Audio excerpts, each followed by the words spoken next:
very happy to have this talk on Jordanian creative industries or creative industries in Jordan. And we are having three beautiful ladies representative of the creative scene, each one in her way, but the three who have also many things in common, and this is why we thought of bringing them together. So I want to introduce Sahar Madanat. Sahar, welcome. You are considered a pioneer in industrial design in the Middle East, and you are the founder of 12 Degree Studio, a product design consultancy firm and actually a design firm, which is continuously experimenting to create products with a positive impact. This is also what makes it very different, and we'll speak of this later on. The studio has won several international design awards. You have a team of architects, designers, many people working with you. So welcome, Sahar. It's great to have you. It's great to be here. Thank you. Dina Haddadin. Dina Haddadin is an architect and a visual artist, and actually a multidisciplinary artist, working with various techniques from traditional to experimental. And Dina has participated in international exhibition and has also won several international awards, and have participated regularly in Amman Design Week, in the craft district notably, and we'll get a chance also to speak of Dina's installations and Dina's explorations, both in art, painting and installations. And last but not least, Ishraq Zraikat. Ishraq, who is with us from the US now. Ishraq also has a long story. She's a textile artist, weaver and wool researcher. She has a background in architecture and also have studied in textile and material, and specializes in sustainable practices. And lately she has put all her efforts and passion into researching wool, and notably Jordanian wool, to also explore and experiment what can be done with this for the design and industry, but not only for the design industry. She also has vast ambition and big vision. So actually, when we look at the three of you, what is really striking is that the three of you are explorers, each in her way. You're exploring disruptive modes of thinking, way of addressing the world we live in, and you're not looking just at doing art for art, merely art. Whether exploring ancestral techniques or more modern ones like Sahar, you are exploring how to create an impact, how to involve the communities, how to make a difference in people's lives. And essentially, love that Sahar said once, I found it in one of my readings, is if the Industrial Revolution hadn't happened in the West, what would be the materials we are working with now? And things could be completely different. So we're gonna go into this exploration together. I will start with Sahar. Sahar, and then Dina and Ishraq, who are maybe more into the same kind of exploration. So Sahar, can you tell us a little bit, before we go into the 12 Degree Studio, about yourself, your journey, how you got into industrial design, and what made you create the studio in Jordan, and from Jordan, explore those completely innovative solutions that are addressing, you know, the health industry, the medical industry, or other subjects. Mm-hmm.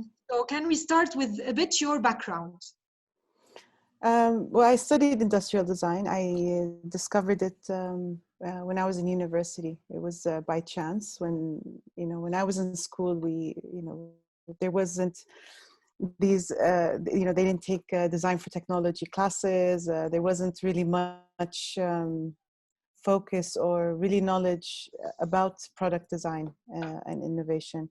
So, but I was really drawn to it because it really combined my love for art and science at the same time. You know, it had a scientific approach to how you come up with ideas. And for me, you know, one of the most important, I think, interesting things about it is that, you know, depending on the product you're designing, you're learning something new about a new, either a new culture or a new target market or new segment. So you could be working with, you know, tomato farmers versus, doctors, or, you know, in the furniture industry. And every time you're exploring how to improve that product or how to improve or create an impact in that space, you're learning something about those people that use those products. So it's very, very human-centered, and you know, and that's one of the things that really draws me to it. And, you know, to answer your second question is, you know, why did I start 12 Degrees? It's really, 12 Degrees is really about, you know, sharing that passion with like-minded people and having a space in Jordan. You know, and actually not just in Jordan, like actually also in the Middle East, because it's really a very, very new sector and new focus in the region. So You yeah, started it's just sorry.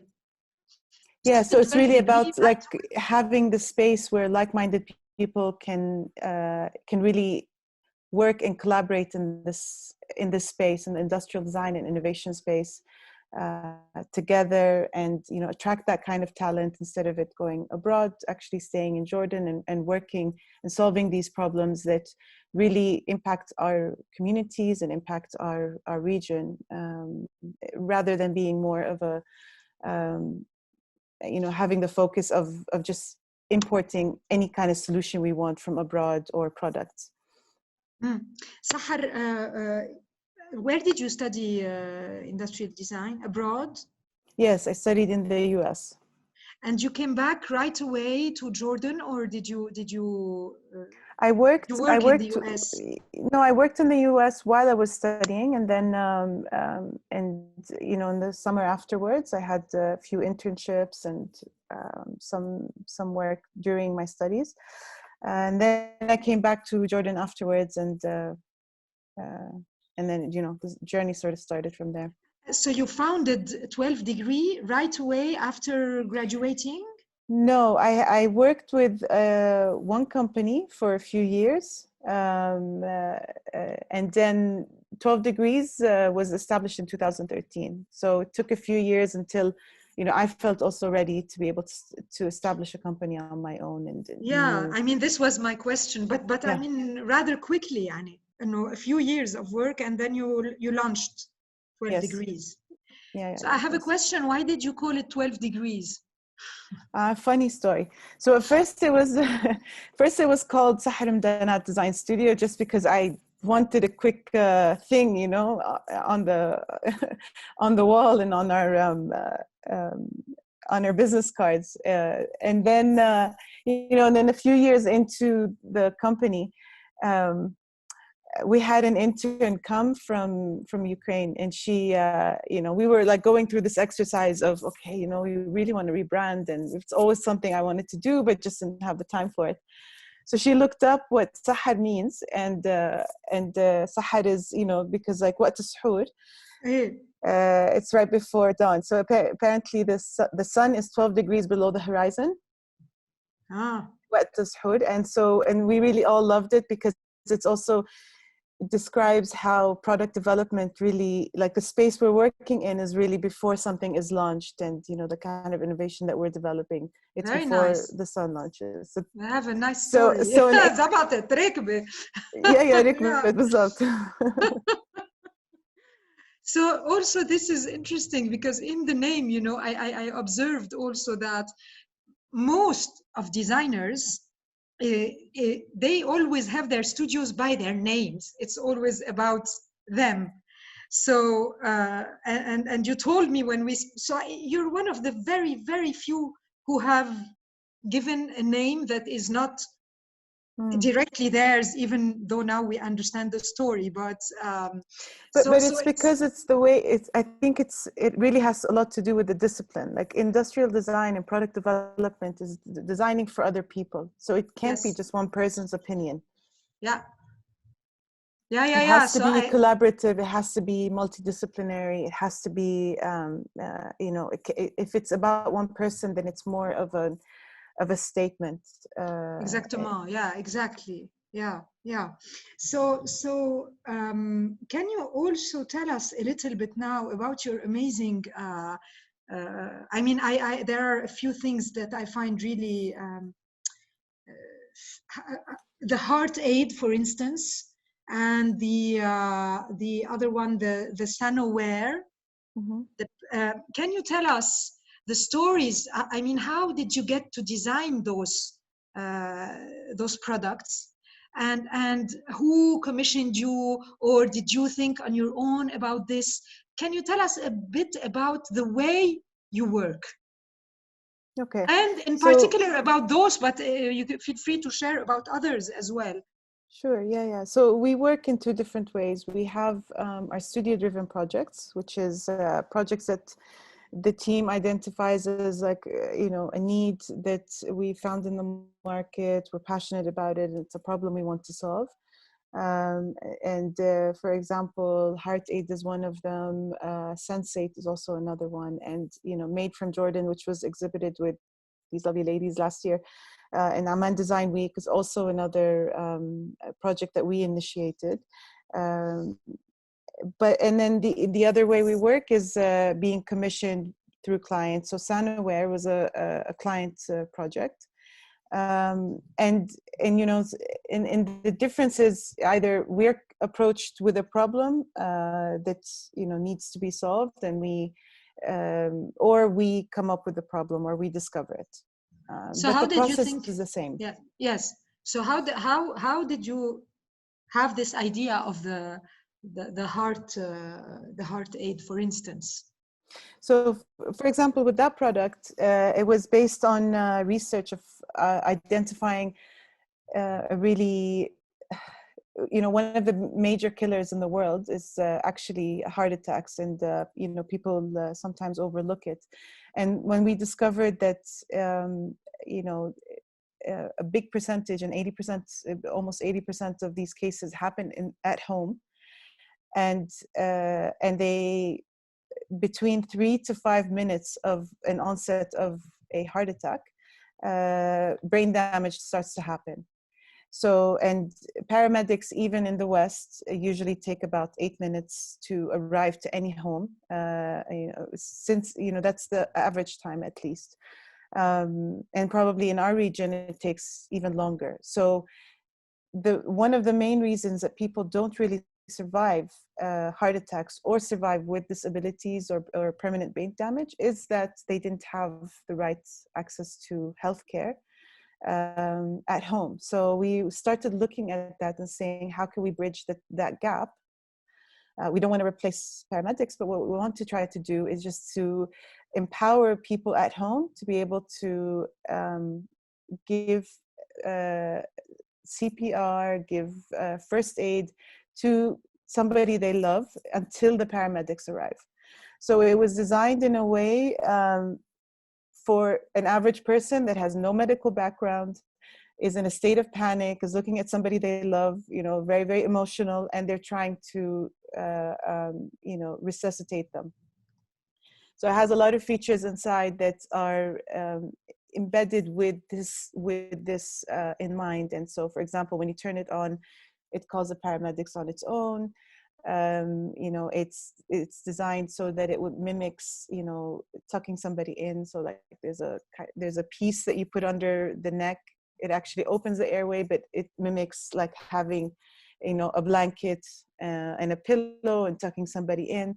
So all of the visual language and the steps that a person would take is actually something that is more approachable, less intimidating, and hopefully with all of that, that they make less mistakes and they increase their chances of survival. So it's a device that the person, the one who's giving care uses, Yes. actually. Yes, uses to, yes, exactly. Uses to resuscitate somebody who just had a heart attack. And is it really effective? Are people Well, buying it? Are people yeah, buying? no, with this project, we got to a prototype, a concept phase. Yes. And we haven't taken it to market because it's so because it involves life and death situation. So Yes. it was going to take many years to get it FDA approved, much more funding. So with this project, we actually have a patent for the design, but we put it Yes. on hold until we have either a bigger team or a partner that joins, and that we could take it to commercialize it and take it to market. Okay. And the Sanaware is still also a prototype, or it's sold? No, this is with our client. I'm not sure Yes. where they reached, but the design was for our client. Yes. Sensate's already in the market. Sensate's being sold and distributed worldwide. The ones for the disabled or the people with, Parkinson or whatever. Can you tell Yes. us about this also? This was Yes. commissioned by clients? Yeah, well, this was Sunstate was a project that we initiated on our own, and then we partnered up with a company to take it to market. We partnered up with Rack Porcelain, and they are now manufacturing and selling it and distributing it worldwide. And this project was one of those projects that we also identified as a team as a major need in the market, because through our research for Sanaware, actually, we realized that a lot of people, especially elder people with disabilities or weaknesses, let's say they can't eat independently, on their own, would rather not use not specifically just plastic tableware, but also any tableware or any devices that make them look assistive or highlight their disability. So if somebody has really severe arthritis or has paralysis on one side of their body, they would rather eat less and struggle with a normal spoon and a normal plate than to use something that looks like it was designed for toddlers, because most of the solutions in the market are either plastic, they have suction cups, they are blue and red, so they could like visually see them better. And we realize that that's not really working. It's so highly focused on functionality, but they've forgotten the human element in it. They forgot the emotional aspect of it, and many people were not using them. So we went in that direction to explore how can we solve this problem, how can we get them to eat with dignity again and more independence, and actually as a result really improve their health, because they would eat better and they enjoy their meal more. And we designed a plate that allows people to eat one-handedly, and along with that there was a set of bowls and mugs that just makes it a more complete set. So this is for just one actually client, and they then do the marketing and do whatever. It's like, yeah. So this is a model I told you about earlier, like where we design something, but we and this is our design, our project, but we partner up with a company for a license deal. So they license our design for several years, sell it and distribute it under their brand. This is one of the Yes. models that we work with. Yeah. Yeah. And this is Rather than interesting under our because, brand. so, yeah, and this is also very interesting in terms of business model, actually, because we tend to think that in the design industry, people have to do it all themselves. Like designers, they design and then they execute and then they want to sell and do the marketing, which makes it rather heavy load and difficult sometimes to succeed across the entire chain. So what's really very interesting about your model is the fact that you're concentrating on design and also leveraging the possibilities of the market, you know, for giving other people to market and to do the sales effort. And this is really interesting because in your field, we seldom see this. I mean, there are, but again, this highlights the fact that a designer can also, you know, remove the burden of marketing from their own also Marketing and activity and manufacturing. give it Yeah. to exactement. Oh, Yeah, I mean, you have to have a lot of exactly. skills and a lot of experience to do all of it on your own, for sure. It's Yeah, not easy. yeah. But tell me, Sahar, what's also interesting, especially for us in the Middle East, is to understand and so that the people who are listening, the young designers or the designers to be who are listening, see the possibilities also. How did a Jordanian young woman attract? How can we also cater to foreign clients? When you say it's, I mean, I am speaking of the activity that is commission based, that is, you know, commissioned to you. How did you get to draw to Jordan manufacturers or other clients? It would be interesting to listen to this. I don't know if there's a how. No, how did it happen? How did it happen to I you? think you just have to be. I think no. I think you just have to have the mindset. I never felt that it was not possible.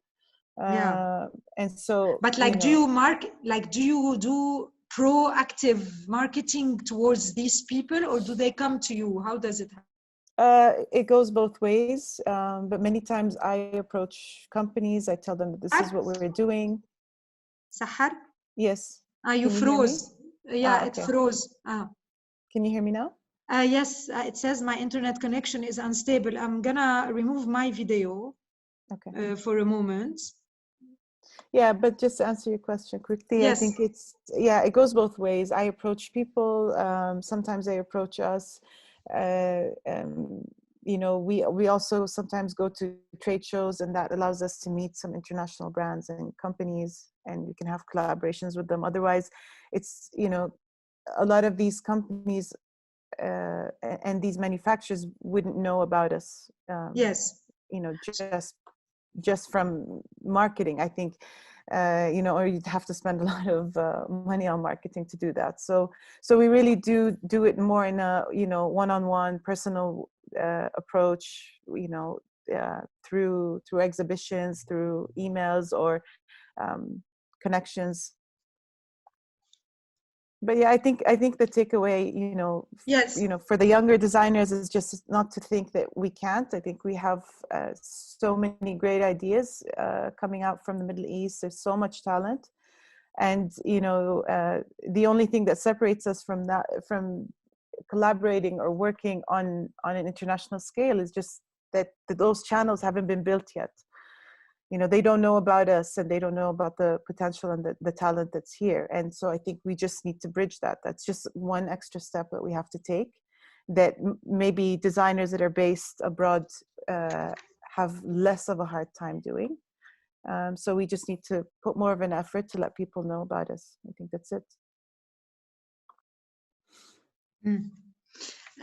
Yes, so you do also have a proactive marketing approach. Yes, I mean, I have to say yes, for sure. We approach people, we talk to them.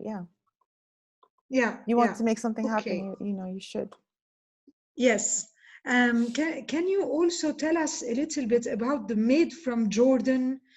Because it's interesting that you are using transforming agricultural waste into sustainable and a functional everyday products. Can you tell us a few words? And you also shared with me that this is something you are very passionate about also. So can you share your passion with the people who are listening to us on this project and this and your interest in exploring new local material? Yeah, I think it's a very important topic. I think manufacturing in Jordan is very expensive, and it's based off buying raw materials from abroad. Very few industries use local materials, even ceramics, and which is very sad because there's clay in every backyard in Jordan. That it just hasn't been refined, and it hasn't been taken to become a commercial product. We're getting clay from Italy and Spain. So and as designers, and I know that like Dina and Ishraq would agree, like if you want to manufacture something or produce something in Jordan, it's a lot more expensive than to have it outsourced or done abroad, which is, to me, is ridiculous. It shouldn't be the case. And I think one of the reasons that we did Made from Jordan is because we noticed that it's really one of the core reasons is the raw materials. Raw materials are getting imported in. So already when you start creating, you're creating at a disadvantage, right? Whereas like, maybe a designer that's working, that's designing in Finland, making furniture, they've got wood in their backyard, it's very cheap for them. In Jordan, you're already getting that imported in, you're paying customs and you're paying taxes on that. And then you're starting to create. So your product at the end of the day is going to still be more expensive, no matter how creative it is. So it just becomes like more of a niche product. Whereas if you want to produce something that is feasible for the local market to buy, you can. So Made from Jordan basically started off as an exploration of like what problems do we have in the Middle East that we would like to solve, and then it turned into actually, as designers, we need to come up with new materials. So we started looking at what were all materials that we have, lying around in Jordan that we can take advantage of and create sustainable, future-proof products that would still be feasible and commercially logical. And in this case, it was about 8 months, and we looked at clay, we looked at different types of rocks and different types of raw materials, and then we focused on agricultural waste to create a product that is similar to, or a material that's similar to MDF, but it's actually something that you can mold into different organic shapes. It's very lightweight and can be sanded, painted. You could do so many things with it. And it was really more just to prove a point that, you can do this from local materials and that costs you nothing. Yes. Yes.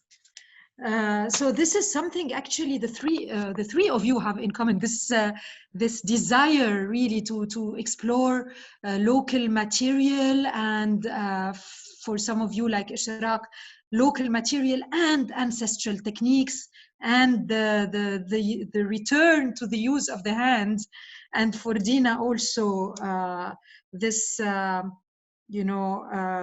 individual made rather than machine made material. So I will therefore go to Ishraq, who is in this mindset very deeply, and who has been also working with Bedouin women. She has an amazing story. Ishraq, can you tell us a little bit? You started studying architecture at Virginia Tech, and then you shifted after years of architecture to fashion design, and then to researching textile. Can you tell us a little bit about this transition from architecture to fashion design, and then to researching textile, and what ignited this passion from design to researching textile for design. For design, but not only design. So yeah, and then we'll share a little bit about your you know, your recent installation at Amman Design Week, etc. Sure.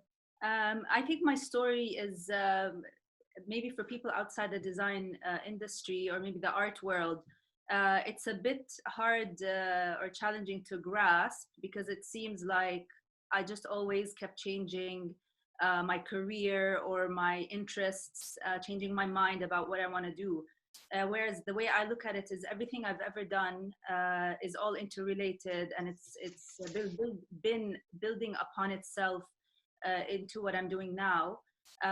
Before I studied architecture, I was very crafty. I liked to make things with my hands. At around 13 years old, my mom taught me how to trace patterns from a German sewing magazine called the Burda magazine. Yes. Very, very common. I'm sure you know in the 80s. Yes, 70s, yes, we know it also. Yeah, and most of our moms did a lot of sewing. All of our grandmothers, you know, their generation of women were very, very crafty. It was very common to be able to sew very professionally, to make your own clothes for your kids, to make crocheted accessories for your home. I mean, these skills were not hobbies, and were not only restricted to a certain type of person. So I grew up that way. I really enjoyed transforming the 2D patterns that I was tracing into 3D garments, you know. So that stayed with me. As a teenager, I started making my own clothes, and you know, when it was days when we could wear normal clothes instead of the school uniform, I proudly wore the things that I made for myself. And we're talking like 90s, towards the end of the 90s, when it was time to decide what I want to study. Of course, I think my first instinct was fashion design, because by then I was collecting fashion magazines, stealing my mom's fashion magazines and ripping the pages out, and making all these scrapbooks of really cool design. Yes. You know, that I was discovering. You know, I was really fascinated with this idea that somebody is reinventing the collar, for example, the pocket, and so on. But you know, I had good grades in school. I was doing very well, and the mentality was, no, you do something more challenging, and then all of this other cool artistic stuff is a hobby. I was actually almost pushed to study medicine. I got accepted into medical school, which I did not apply for. My parents applied on my behalf, behind my back. But the closest thing to what I really wanted to study was architecture. At the same time, I was very interested in architecture because I was also beginning to understand that the way architects design spaces affects your experience. And so I was also fascinated with that as well. I saw it as fashion and architecture were interrelated because you're still inhabiting something that somebody designed. It was just a difference in scale and materiality. And yes. Interestingly enough, I somehow instinctively understood that, but I couldn't quite really elaborate on it. But I'm very happy I ended up studying architecture. I resisted going into medical school. I'm very happy about this decision. And that's where I began to understand that design and art in general is really about a mode of design. It's a thought process. And so you come up with inspiration, solving a problem, whatever kickstarts this, you know, mode of working is always the same. It really just depends on what materials are you working with, what scale are you designing at, and for what purpose, and who's the end user. And I really enjoyed my architecture education. I still use it every day in my life. I value it so much. I continued to design and make clothes while I was in architecture school, always applying what I was learning in architecture into clothing. I worked as an architect in Amman for a big firm. Upon graduation, I went back to Amman. And during those years, I started to become very, very uninspired. I wanted to be really sort of in this environment of a lot of creativity. I was, in the US, whenever I had like a break from university, I would drive up with my friends to New York City, go to where all the exciting stuff was happening. So you could say I had access to that, museums, art exhibits, there would be. Sorry, Ishraq. Sorry, but because we want to mind the time, we don't have much time. But what is interesting is also just to, I mean, everything is interesting, but here perhaps to highlight this interest from big scale architecture, where you were interested in going back to something with smaller scale and which involved more the hands actually, and the power of the hand. So if you can, more focus on now, what brought you there, and your research now, and this research about innovating the ancient craft of weaving, and if you can, because we don't have much time. Yeah, of course. So yeah, I left architecture because I wanted to design on a much smaller scale and use my hands. Yeah. I went into fashion design briefly, and during that period, I discovered something called textile innovation and design. I would go to fabric fairs in New York City, where I was training in the fashion industry. And that's where I decided, this is where I can really combine a lot of my backgrounds into really working at that scale. It just suited me. And so I ended up doing my master's degree in textile and material design. And since then, that's what I've been doing. I learned, of course, weaving, all these different textile construction techniques. The one I really felt closest to was weaving. It's very constructional in the sense you're constructing spaces inside the textile itself, as well as surfaces and patterns. I learned weaving in Europe using what's more commonly as European weaving tools. I immediately started asking questions about our native Middle Eastern weaving traditions. Back in 2014, I drove around the towns where I knew people or women did weaving in their homes. I found these women, I approached them, I said, listen, I wanna learn this, not for any commercial purpose. We formed a friendship. I started going to their house. It became almost like family activity to me. I learned Bedouin weaving in the home of one of these women. And immediately after that, of course, I started to think, why is it that we only weave in this one or two different techniques that we have? Why is it that we only see woven textiles in our part of the world in the form of rugs? Why don't we weave fabrics for clothing? Of course, this raised the question of raw material. Traditionally, the only raw material we ever had access to was the animal fibers that grew natively in our part of the world. Then I started to ask, okay, our native animal fibers, in particular wool, it's the most common. How has it been utilized, and why is it that we only utilize it for very few things? And of course, this for me kickstarted this research approach to what I do now, which is basically, and it happens a lot in the craft world, you see knitters going back to starting to spin their own fiber instead of buying it. And then they want to actually dye it themselves before they spin it. And so you see designers or craft people going back into this steps of creating the material that they actually work with. So for me as a weaver, instead of just continuing to go and buy the yarns that I was weaving with, I wanted to create this material myself. Again, what Sahar highlighted is you always think, well, it cannot be possible that we are a resource poor part of the world. And this is something I would like to kind of highlight, is that we've been told for decades now that we are, especially in Jordan, we are a water poor country, we are a resource poor country. And I do not believe this for a second. We are not a water poor country. There are parts in the country that have water, but it's just mismanaged. And so this applies to a lot of resources, natural resources we have. When you approach your practice this way and you think we cannot be the only country that cannot produce any raw material, then you discover that since nobody else is doing it, doesn't mean that it cannot be done. Absolutely. And we lack the industries compared to other countries that have been processing these raw materials. We've been depending on importing these raw materials. It doesn't mean we cannot start producing them or processing them ourselves. And for me, this is what just took off as this self-designed, very organic approach to wool. I use wool in my weaving, but I would like to produce it myself as well.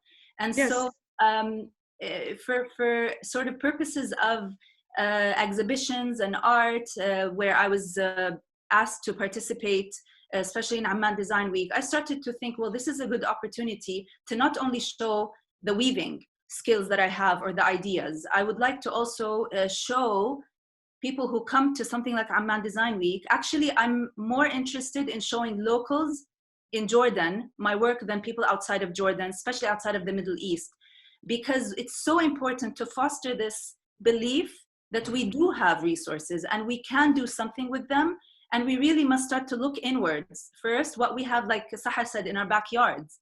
And I started processing quantities of wool to be used ultimately in my artworks and my installations. And that for me became also organically evolved into this community activity where I was finding people who have the skill. I was just kind of managing all these different skills in all of these different people to produce the final product that I had in mind. Yes. And I was always finding people who are very happy to cooperate with me, very excited because this is something new. They haven't been asked to do this sometimes for a very long time. And it was starting even to die out in their opinion. And just to kind of step back a bit, when I started asking questions about wool as a material, I wasn't just satisfied with also just going on Google, researching, and even maybe starting kind of blindly to do things myself. I discovered while living upstate in New York between 2011 and 2018, I was living in an area that had a lot of fiber agriculture, which means people are raising animals, specific breeds of animals for specific kinds of fiber. That fascinated me, and I started to see what was done here and ask questions about what we are doing with our animal fibers in Jordan. Yes. I discovered something called wool classing and grading, which is something you can actually professionally learn, train to do. So I found one of these courses, I took it, and really discovered this whole world of this wool industry that's a global industry. You learn everything from the genetics, how the fiber grows on the sheep's body, to how it's graded and then valued. And you have all these things from like wool auctions, how it's being sold and traded, all the way to material investment. Yes. What is wool being used? But Ishraq? Yeah. Ishraq. But going so far in this research, do you still, since you're embarked in it, do you still have the possibility or do you still have the time also to do design with the research, or are you more now into the pure fabric and material? Any opportunity I get, actually, it's kind of the juggling act between while I'm producing, for example, samples that come out of my research, you know, the different forms of wool. When I hold them in my hands and I have access to them, I'm automatically thinking of ways to utilize them in my own design work. And I have done that versus also thinking I have something in mind for design, then how can I use my research to influence that or inform that? And so it's been really for me wearing these several hats of like designer, end user of this material, and also producer of this material. And that's where I found myself. I didn't plan to do this. When I started, it was really simply answering questions I had. I had a long list of questions in my mind. I was very I just really fell into this role. And actually, I approached it as I always did with anything I did. I take everything very seriously that I do. When I used to play around with fashion and make garments, I would really photograph them as if they were really amazing things. Yes. I was always very very much a documentarian with everything did. And so even with this wool approach, wool research project, I also was starting to document everything as if it was this, sort of like official project. I made booklets, files with all these samples, explained everything Yes. I was doing, all in a very organic way. I wasn't Yeah, backed I understand. So it's gonna be the new gold that Dina is going to use in her installations. Dina, so Dina. I always refer back to Ishraq with my work. ولا زبطت معي لكن لا because Dina, you also have involved weaving in some of your installations. So let's speak a little bit about your installations and about your story. If you want to tell us, since we are into weaving and into exploring material, if you can share your experience from this standpoint, and then maybe we'll get back the other way this time to your background. Okay.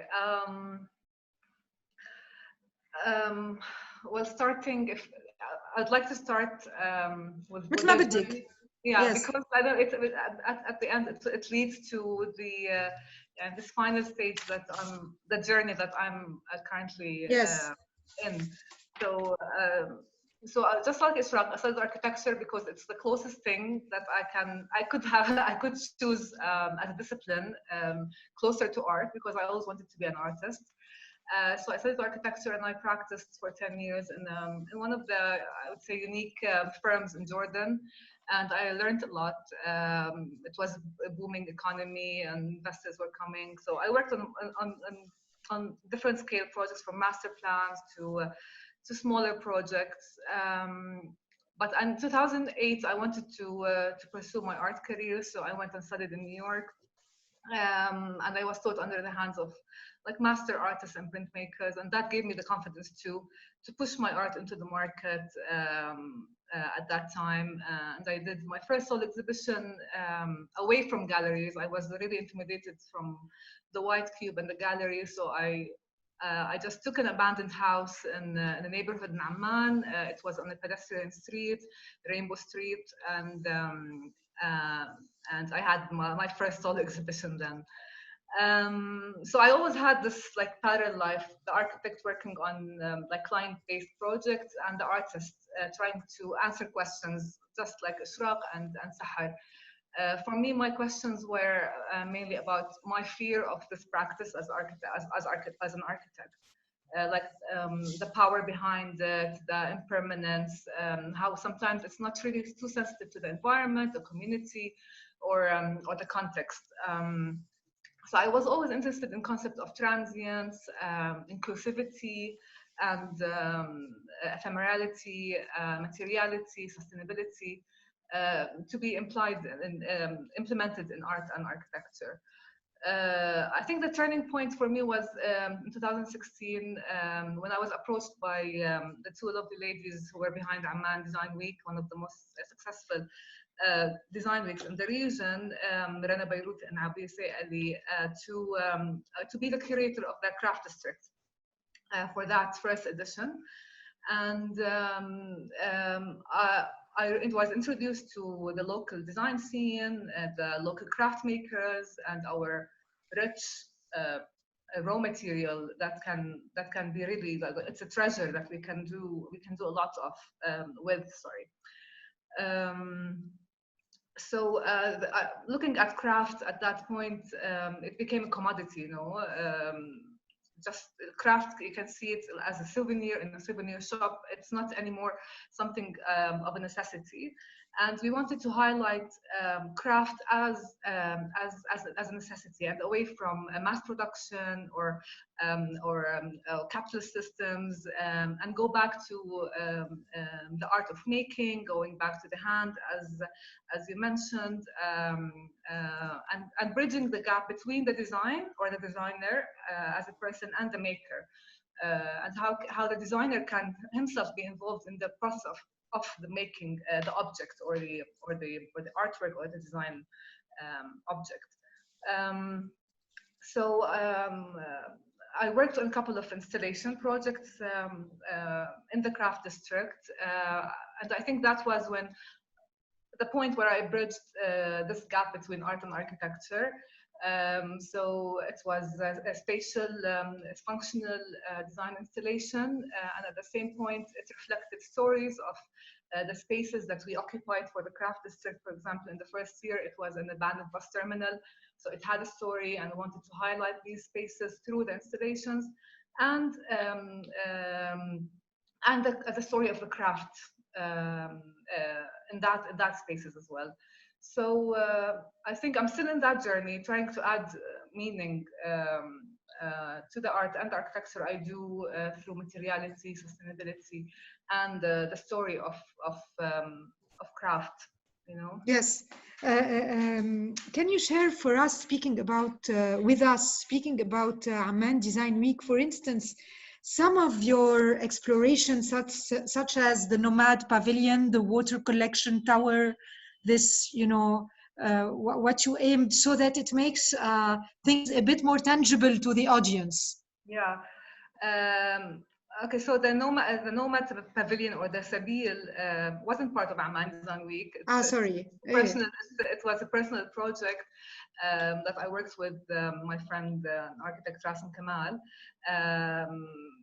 The aim was to create a sustainable, socially responsible structure that would collect water from the environment, from the air and the rain, and it would serve as a shelter as well. So we created this oasis that can be placed in different contexts, different environment, different functions. Geometrically, it's like three multiplying, intersecting cross balls that would, and its meeting points with a collecting cone on top. That would collect the water and drains it down through the structural pipes into the drinking fountain, the Sabil, in the center of the structure. Connecting back to the raw materials and the that we have accessible in our region, we tapped into our local native material, which is borrowed from the Bedouin tent, which is the goat hair.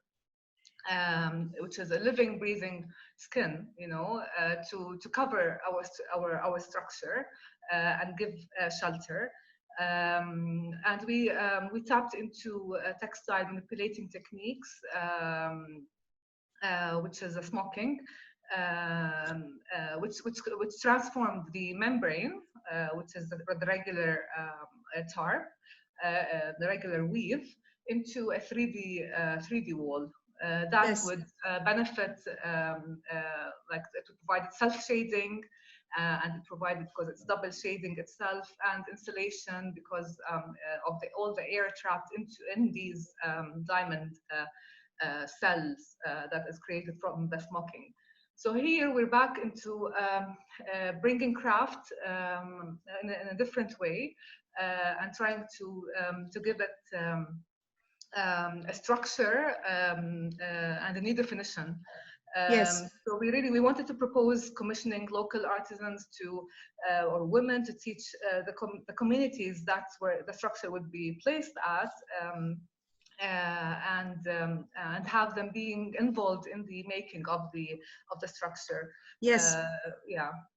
Dina, and this is just like, it's one time off, or this can be replicated to make it not just an experience, yeah. You know, not just experiential, but can be replicated. It could be replicated. It could be in different scales, different heights, according to the location that it's at.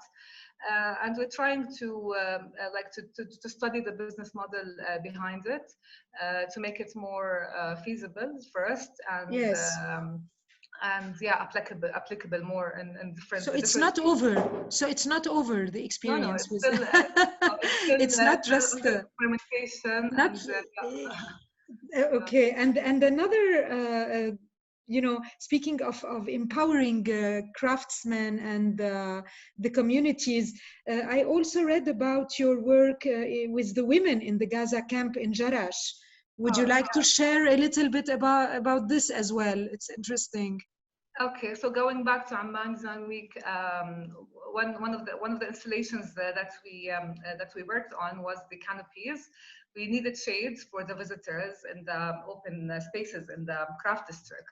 So the canopies is a series of canopies reflecting the concept of craftivism, which is using craft as an act of activism, empowering community, locality, and sustainability. So what we did is created these canopies inspired by our local visual patterns, which is the triangles.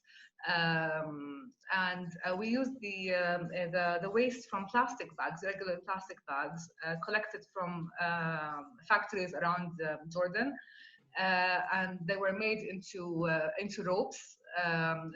This was a collaborative work with Sheikh from Saudi Arabia. So she was behind the technique of making these plastic bags into ropes. And we used the technique, which is the crochet technique, which is a dyeing technique, as Ishraq mentioned. We all know a mother or a grandmother who used to do crochet for our houses, our tables. But in our generation, there's really almost none. So we wanted to revisit this craft, this skill, and celebrate it into this huge canopy structure. And we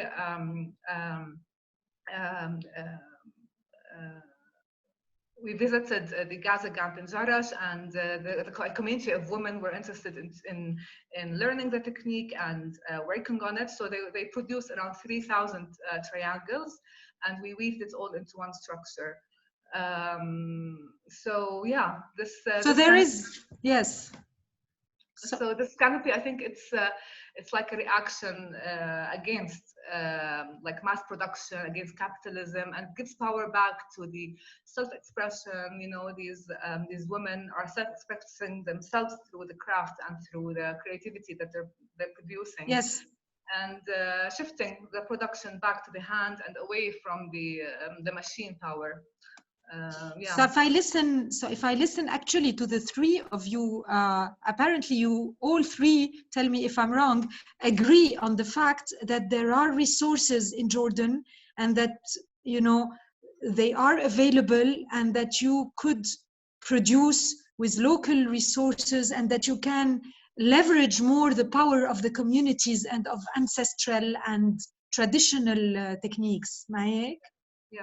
Yeah, perfect. Yes. And what does it take? What would it take to have this happen more, you know, in a regular fashion, rather than just having one-offs, experimental initiatives? It's for the three of you. Yeah, I can say this from my experience. Very often, and most of the time, you see examples of designers who come up with the brilliant ideas, right? That go directly to the people in these communities that are looked at as underprivileged, that need employment, that need the training. And that's a model that worked for a while, still working to an extent, but I think the products that come out of this kind of model are not as creative and innovative as could be when you actually put the time and resources, and especially the training, into these kind of programs. I think one of the ways, a new way to go about it is, I look at how I've sort of gone from a designer with ideas to somebody who can actually make. And the way I approached learning a craft or deepening my knowledge in a certain craft, maybe it has to do with the medium that I work in, which is textiles, fibers. It may not apply to somebody working with metals or maybe in wood and carpentry, but I do believe it applies to many, more than is perceived, more disciplines and media than is perceived in our design industry, where the designer himself or herself needs to really, I think, elevate themselves to the level of the craftsperson. Whereas we always looked at it as the craftsperson needs to elevate themselves to the level of the artist. Now it's the time to do the opposite, which is the designer with the brilliant ideas needs to really understand craft and technique to then really push themselves to come up with something really new, because we're seeing crochet, embroidery, weaving in Jordan, even ceramics really reach its limits to what you can do when you're the designer, the creative director, telling the people who are just the hands people what to do. Whereas designers really should start to expand their skill sets.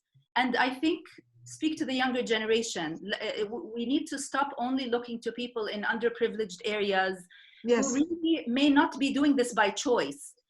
You really need to foster this belief in the younger generation of artists and designers to really start to think of craft as a way for them to come up with even more innovative ideas. Absolutely. There is this there is this perception that craft is only for the underprivileged and that it's only about vulnerability, whereby, as you say, craft can be, there are schools in Germany, in Europe, where people study craft in universities. There are degrees in craft. An excellent point. Like in uni, when you study design, you have to take wood shop classes, metal shop classes, modeling shop classes. Yes. When you design, you know how things are made, and you know what the material can do and what its limits are. And that makes you a better designer, because you know what's feasible. What's feasible, right? And so I was, that's, I think, one thing that, some of our universities don't highlight enough. It's that they are focusing more on just the aesthetics of it, rather than, is this really can these people really make, can the designers really make this by their hands? You see a lot of designers, like Ishraq said, where they just send the design to, a wood shop or a metalsmith, a carpenter, and they tell them, do 1, 2, and 3. And it never comes out the way you think it comes out, because there's always limitations. So 100% I agree with you. So the three of you are also challenging the status quo. Absolutely. I mean, like I said, sometimes it's hard for the designer himself to really have their own metal shop, to really get so deep into this particular medium. But it's not wrong for a designer, if they choose to work with metal, let's say, amongst other materials, to really be there in the metal shop with the person who is the craftsperson, to really be there, getting their hands in whatever they can. I mean, I'm really, I promote any sort of involvement on the part of the designer in the making process, even if ultimately the designer knows they're not going to be the one sitting at the assembly line, making one table after the other in the wood shop, or one chair after the other in the metal shop. It's really about really this idea of flipping the coin, as you can say, and like thinking of themselves as not just designers and creatives, but really, I'm a craftsperson. And I really believe that's where the new ideas come in from, as well as becoming even that much closer to the raw material that you're creating with, because that's when you start to really ask the questions that push you to finding the answers yourself, as opposed to going on Google or taking somebody else's answer. I mean, I've heard in my journey of producing this, like, let's say 150 kilos of wool over a year, has been such a journey where I was hearing a lot of opinions, a lot of answers as to why we cannot do things. And you'll be surprised as to how many times I heard, oh, it's not possible. Oh, we don't do it because of this. And discovered that, no, we can. There's always a way. It's just about really also separating ourselves from this reality, which is very hard. I mean, we're living in a third world reality where most people are struggling on a daily basis. Let's not forget that. It's definitely a privilege to be in a position where you're not struggling to eat. And that's where our role as designers and artists come in, where we have that luxury to be able to say, I can look beyond basic survival. Yes. And we really become this asset for the country. It's a privilege we could put to use, really, and not just our name, just to say, oh, I produce this, I'm an artist, buy my product. And speaking of this disruptive thinking, or at least this challenging the common answers, no we cannot, no we cannot, I think of Sahar also. I read and I really appreciated this, that in her recruitment process, she's not looking for just, you know, designers with degrees, but that you are looking, you want free thinkers, and you want to see that, you know, they can research and then voice their opinion after having based it on facts and research, but that you are essentially looking for free thinkers. So, yeah, I mean, a designer, right? Like, you're using your skills to solve a problem. You're using your own opinion, and not basing it on somebody else's opinion. You know, that's what a designer should do. They should solve problems. They should come up with solutions. That's what design is. It's not.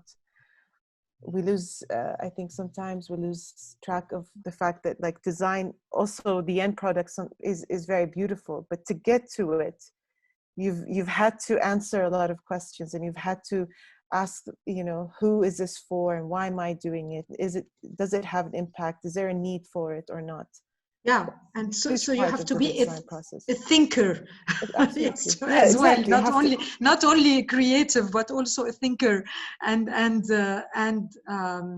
speaking again of this, let's say, reversing what is generally accepted, I also want to ask you, Dina, if I understood correctly also, you are a painter as well, and you live from your art, which is usually, which is also very rare. So I want to encourage also the young people who are listening to us and who are artists and not only designers, because design is now also very fashionable. It's trendy to be into design, but painting has always been there and is also part of the creative scene, and now we tend to forget about painting, for instance. So I would like to know, I would like you to share with us, if possible, also your experience as a painter, living from your art. Can we live from our art in the Middle East? I mean, and it's not a generalization, but at least if you can share about your experience before we wrap up. The thing is, art should be a necessity, you know, in every place and every space. In our region, it's not, but there is art. There is a need. It's not like the international scene, of course. But we have an art scene, we have artists, we have spaces, emerging spaces, we have opportunities for art residencies. These all empower any young artist and give them the means, you know, because art, you need to have a network. You need to do your own research. It's a bit of it's a hard journey, but really it's part of all this self-realization, you know. As I mentioned, like my first solo exhibition was not actually in a gallery, but from that experience, I opened up. It opened up so many opportunities for me to go abroad with the residencies and exhibitions and art biennales, and to be introduced into the international scene. And I do different types of art. So it's not only painting. I do printmaking. I do sculpture. Video performance art sometimes, which doesn't really provide any money, but it's part of the whole process, you know. I have to go through the whole journey.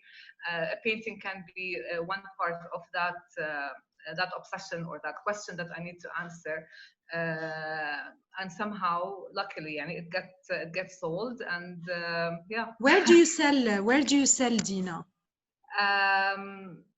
Well, it's we usually through a local gallery here, Yes. But also now we have more online auctions.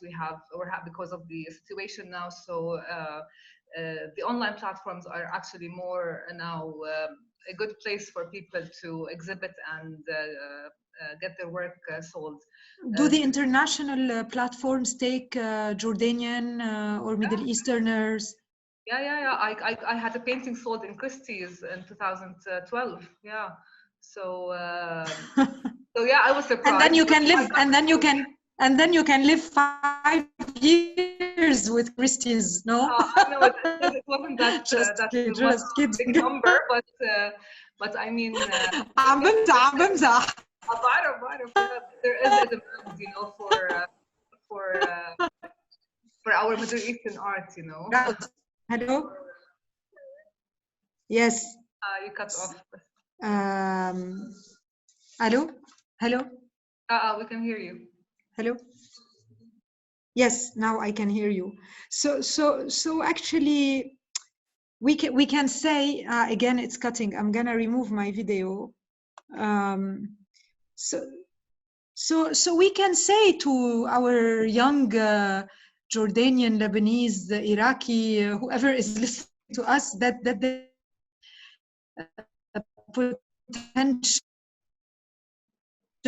for being creative agent and staying here and you know, reaching out to the world from here, right? Or I mean, when I listen to you, I feel that we can also spearhead some movements, not only in art, even in design, in this design research. It can start in the Middle East. It doesn't have to start in Europe and come to us. Wala la. No, absolutely. I think we really need to push each other, ourselves, to be proponents of starting with our history, because we did have a history at some point where we were such producers and such innovators. I mean, you had a silk industry in Lebanon that exported to Italy at some point. I don't know how many Lebanese people know that. You know, every country in our region has had its glory period, its golden years. And just because we're not going through that anymore, it doesn't mean that we cannot start by looking back at what we've accomplished. A lot of our environment still allows us, I mean, you know, yes, global warming and a lot of things have been shifting, but it doesn't mean that if there was a time when we were planting certain crops in our part of the world, that since we don't do it anymore, it doesn't mean that it's impossible to reintroduce a lot of these crops. I mean, you have indigo now growing in the valley of Jordan, in the Ghor region. Indigo is such a luxurious... I love this color. Yeah, it's such a luxurious and ancient natural pigment or dye. Yes. And it's so trendy right now. And you buy, you know, a little bit of this powder, you know, for so much online that comes from Japan or India and so on. In Jordan, there was a time that we used to produce it as well. And now there has been this initiative to reintroduce it. That's just one example of so many things that we used to be self-sufficient. I mean, it doesn't mean that we cannot slowly go back to that. And it doesn't mean that we only treat it like it's a luxurious trend. It really is going to be a necessity. It's a necessity, absolutely. I read this once, somebody said that innovation happens where manufacturing is. And it's so true. If you're not making, you're not producing, innovation is happening somewhere else. It's, very interesting. Because, you know, like Ishraq said, like you need to have those materials in your hand to really start to visualize what can I do with it. So Sahar, do you think speaking of this, that it takes a political will, national decisions to do this? You know, it cannot happen by separate initiatives here and there. Wala, it can. Doesn't it take a political strategic vision, you know, to say we're gonna produce? Sure, if you want a bigger impact, you definitely need policies that would encourage things to. Do you have expand. This in Jordan? Is it happening in Jordan now? who wants to answer that one? ما بعرف. I don't know. Not really.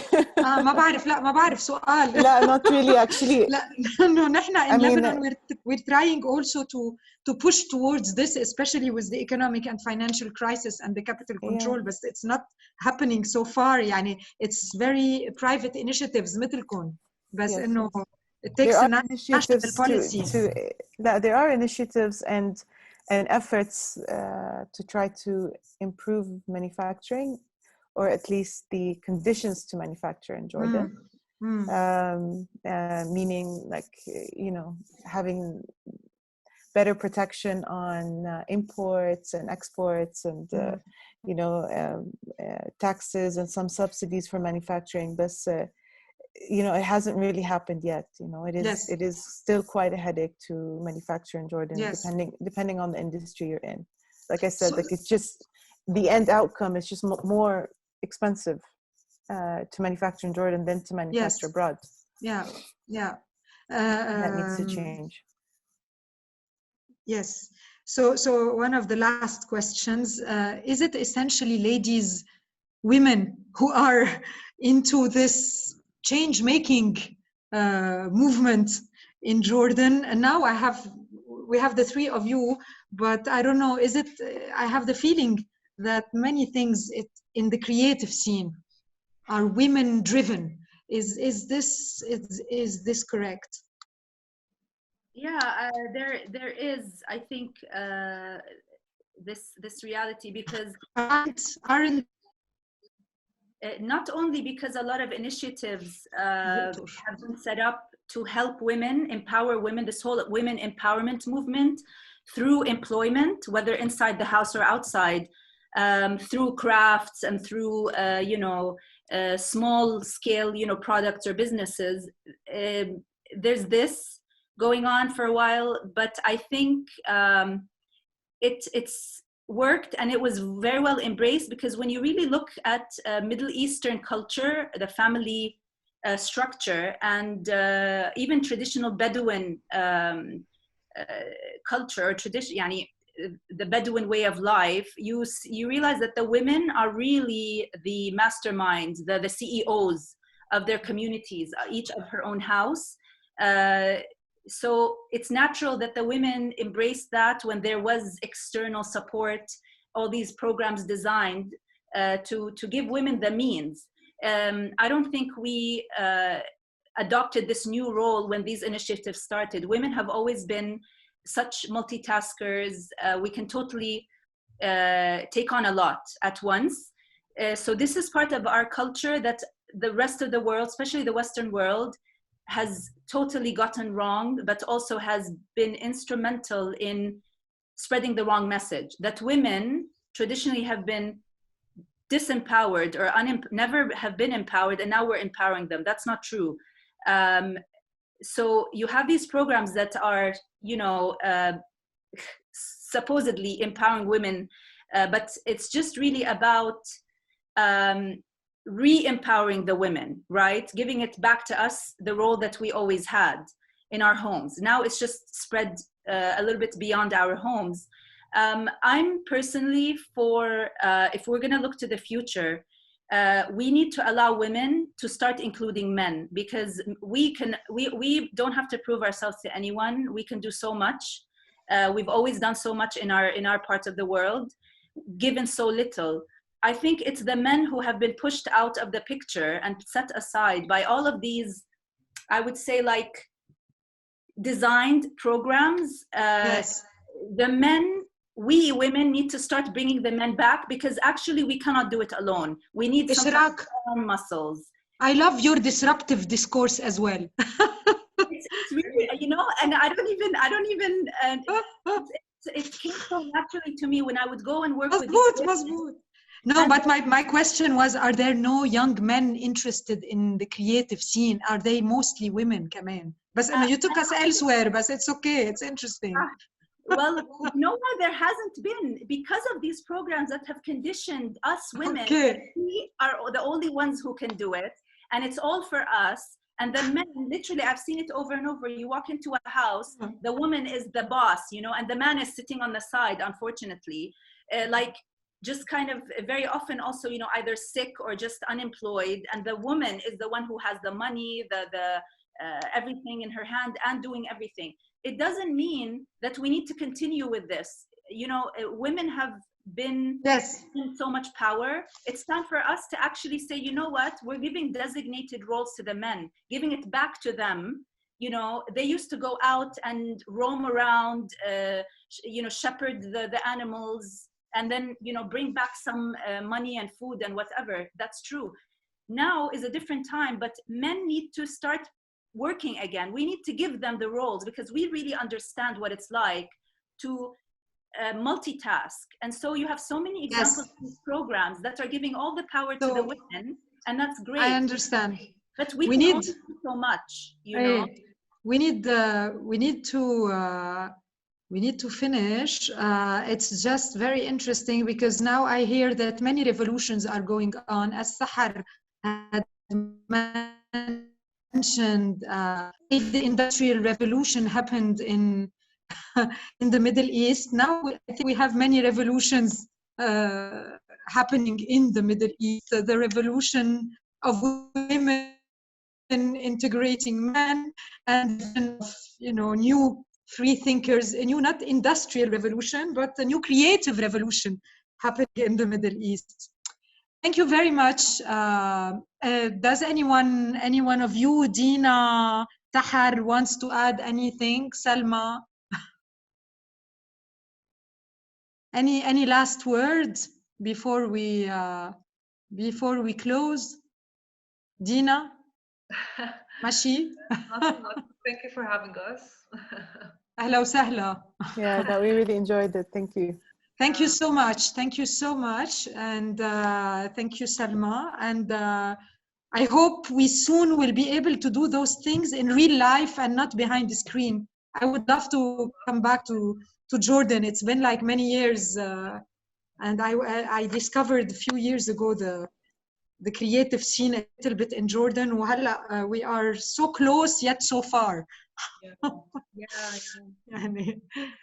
Thank you so much. Thank you. Thank you. Bye. Bye.